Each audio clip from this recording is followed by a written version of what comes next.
Hi, good morning, everybody. Once again, this is JR Targosa. I'm a licensed wealth planner. And for today's video, pag-uusapan natin itong bagong plan ni True Life UK.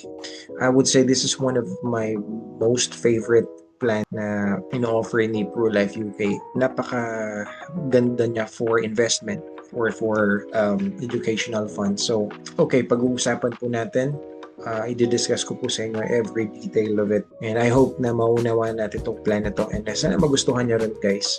Okay, let me share with you yung poster ng plan na to. So, ang pangalan ng new plan na to ng True Life UK is True Wealth 10 Flex Elite. Ang plan na to is 2 years to pay if you decide na kuhanin yung minimum, which is 300,000 per year. And for 2 years, that's 600,000.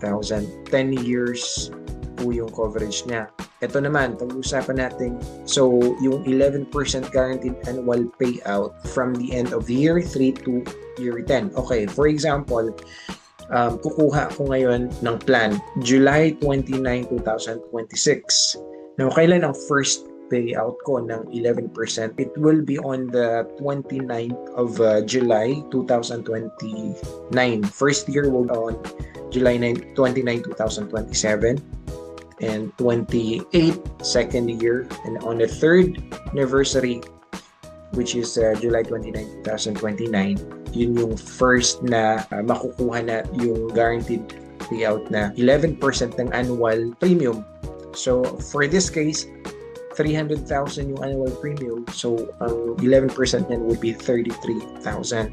So yun po yung makukuha natin every anniversary from the third year anniversary up to the 10th year anniversary. Ito pangatlo, so ang sabi dito, based on your annual premium. Sa example na to, 300,000 ang premium per year. Ang 220% niyan is 660,000. So, yun ang makuha na death benefit. Okay? So, ganun siya. Now, guaranteed return of your total premiums at the end of year 10. Okay? Doon sa end ng year 10, so, hindi lang pala yung annual payout ang makukuha.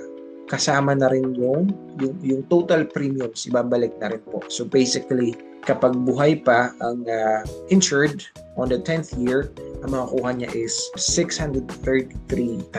Kasi again, ibabalik lahat ng premiums na ibigay natin kay True. Alright, so guaranteed issue offer. Siguro, this is one of my most favorite part na diba maraming mga hindi pumapasa sa para kumuha ng insurance, hindi na ganun ka-healthy. Ito, no medical exam required. Napakaganda niya po and guaranteed yung issuance nito. Question, paano kapag may nangyari sa insured within the first year ng plan? Okay, kapag ang cause of death is accident, covered yan 220%. So, let's say for example, doon tayo sa minimum. So, for this, it's 300,000 and if you're paying monthly, so that's 25,000 per month. O paano kung first month pa lang na nagbayad, may nangyaring masama doon sa insured, so mag-covered ba yon? The answer is yes. Kapag ang cause of death is accident, may makukuha yung beneficiary na 220%, so that is 660,000.